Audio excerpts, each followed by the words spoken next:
हमारे साथ प्रोग्राम मौजूद है। मोहतरमा, आपके वक्त का बहुत शुक्रिया। नवाज शरीफ की तकरीर को किस तरह से देखती हैं, अगर आप एनालाइज करें, और जो उन्होंने कहा कि हम तो एटमी धमाके करने वाले हैं, 9 मई वाले नहीं हैं, आप इस पर क्या कहेंगी? बिल्कुल सही है आपकी बातों को, जो पहले कह रहे थे उसका भी जवाब देती हूँ। उन्होंने कहा हम 28 मई वाले।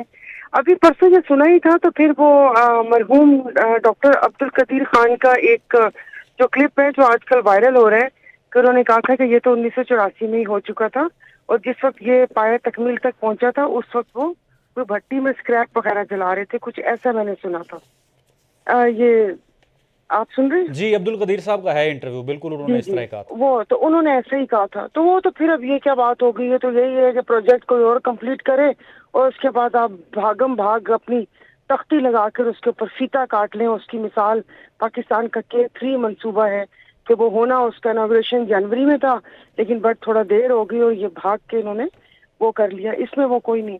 और आपने कहा कि उस तकरीर को कैसे देखते हैं, मुझे समझ नहीं आ रही। पूरा मीडिया, हम सब लोग, मतलब इतनी जल्दी हम लोग इस चीज को हजम कर लेते हैं। भैया वो अदालतों से सजा याफ्ता हैं। आप एक कैसे, आप मुझसे पूछ सकते हैं कि मैं उस तकरीर को कैसे देखती हूँ। मैंने कल भी एक सवाल किया था कि क्या जेल के किसी और कैदी को ये सहूलत मुयस्सर है कि वो बाहर निकल के जलसा भी करे और अपना लाया अमल बना सके। ठीक है, जिनको बियानिया एयरपोर्ट पर ब्रिटिश हाई कमिश्नर वो जो बता रहे हैं कि भाई जी तुसी ए वाला बियानिया बढ़ाओ, जिनके पास अभी तक बयानिया ही नहीं है, जो पूरी गारंटी लेकर इस मुल्क में आए हैं, अपने भाई की 16 माह की हुकूमत में उनका आने की हिम्मत नहीं हुई, आप वो फॉरेन पॉलिसी बनाएंगे? वो दुश्मनों की आंखों में आंखें डालकर जवाब देंगे? खुदा खुदा कीजिए। तो बहुत सारी चीजों पे पहले मैं भी सोचा करती थी, लेकिन ये जो हालात देखे, स्पेशली ये जो 16 माह और उसके बाद की अभी ये जो निगरान वजीर आजम जो आज काकड़ साहब ने जिस तरह के इरशादात फरमूदात फरमाए हैं, उसके बाद से तो मेरा किसी चीज पर भी वो कहते ना कि यकीन भरोसा उठ गया। और 21 अक्टूबर को जिस तरीके से इंसाफ और कानून का कत्ल हुआ, जिस तरीके से अदालतें भागती हुई वहां पर गई, जिस तरीके से निगरान हुकूमत के वो प्रोटोकॉल मिला, और CPO साहब दिल तो उनका कर रहा था कदमों में लेटने को, लेकिन उन्होंने सैल्यूट पे इत्तफा किया। और जिस तरीके से मोहसिन नकवी गैर आईनी और गैर कानूनी वजीर आला की गुफ्तगू आजकल चल रही है, उसमें किस चीज को किस तनाजुर में देखूं और आपको क्या बताऊं? सब कुछ तैयार है। जब सब ने फैसला कर ही लिया है कि आप और मैं और 25 करोड़ अवाम, कीड़े मकोड़े, इनकी राय की अहमियत रहती है, तो फिर बहस ही फजूल है।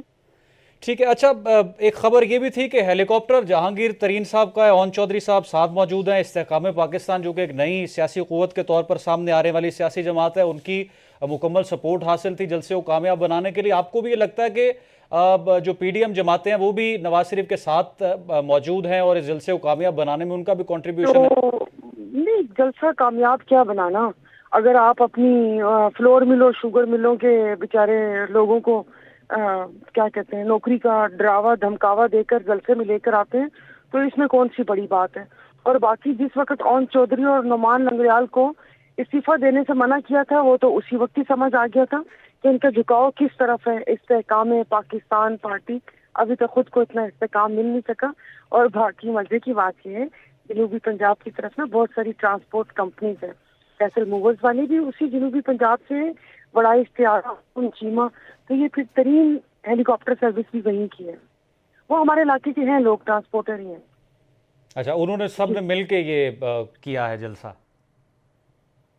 सब ने तो मुझे आप खुद ही दिल पे बता दीजिए कि वो जलसा था और जिस किस्म का क्राउड जिन बेचारों को लाया गया। और वो मैं कहती हूँ कि सही वो कहते हैं कि ये कौन सा दिमाग है कि आप वहां पर आके 1 to 5, मैं कहती हूँ कि लीडर के पीछे कोई लालच तो नहीं होती कि अगर लोग आते हैं तो जोक आते हैं। 1 to 5 जन्नत की टिकट, बिरयानियाँ, उम्रे के टिकट, हनीमून पैकेजेस, तो ये सब देने के बाद लोग आ जाए तो इसमें कौन सी बड़ी बात है। अच्छा मैडम, जो उन्होंने तकरीर की उसमें वो बिजली का बिल भी लेकर आए, उन्होंने बिजली के बिल पर भी गुफ्तगू की, पेट्रोलियम कीमतों पर भी की उन्होंने ये भी कहा अपनी तकरीर में कि रोटी मेरे दौर में इतने की थी, आज इतने की है। तो फिर इस सारे इकोनॉमिक क्राइसिस जी 7 بھائی کھڑے تھے, میرا بھائی ہوتا تو رکھ کر ایک چماٹ لگاتی. آتے لوگوں کو یہ دیکھو, یہ ہے جس نے 16 مہینے میں تباہی مچاتی.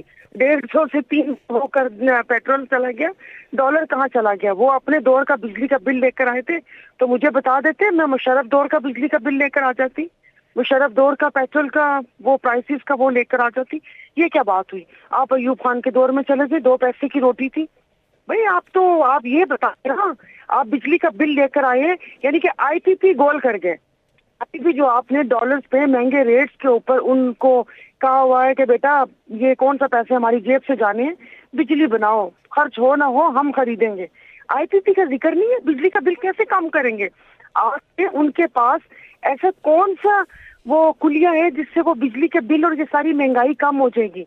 آپ بتائیے نا, کہ ایران سے معاہدہ ہو جائے گا کہ اسمگلنگ والا تیل اب لیگل طریقے سے آئے گا اور لوگوں کو اتنا ملے گا, یا آئی پی پی سے معاہدہ ختم کر دیں گے اور وہ کیا کہتے ہیں اس میں وہ جو ہرجانہ بھرتے ہیں اپنے سوئس اکاؤنٹ سے پیسے لے کر آئیں گے, کیا کریں گے؟ یہ خام خواہ میں واپس سے وہی کہتے ہیں نا کہ وہی باتیں سننے والوں میں تو کسی نے سنی بھی نہیں, اور نہ کوئی اتنا ان پہ یقین تھا. ہومیوپیتھک سے بیانیہ تھا, لگ رہا تھا کہ بول نواز شریف رہے ہیں لیکن سوچ اور زبان شہباز شریف صاحب کی ہے. وہ ہے نا, بول ہم رہے ہیں مگر لیکن شبد ہمارے ہیں, تو وہ شبد کسی اور کے تھے. تو وہ ایسے ہی بس ہومیوپیتھک سے بیانیہ تھا. تو آپ کا کیا آخری سوال ہے آپ سے, آپ کا کیا اس حوالے سے انالیسس یا مشورہ نون لیگ کو, پھر اب اگر نواز شریف نہیں تو پھر کس کو پرائم منسٹر کا کینڈیڈیٹ بنانا چاہیے؟ نہیں, آپ مجھے ایک بات بتائیں, یہ کہ یہ کوئی کھیل ہے پورے 25 کروڑ میں, یا باقی پارٹیز میں کوئی ہے ہی نہیں؟ ان کی پارٹی میں بھی کیا کوئی اور اتنے سینئر لوگ تھے کیا؟ وہ نہیں تھے, کیا تھا کہ انہی کو وہ کرنا ہے اور دوسرا ایک پارٹی کو کچل کے, مطلب یہ انہی تینوں کی باریاں لگنی ہیں, انہی تینوں کی باریاں لگنی ہیں. مشورہ یہ تھا کہ اگر وہ آ کے اب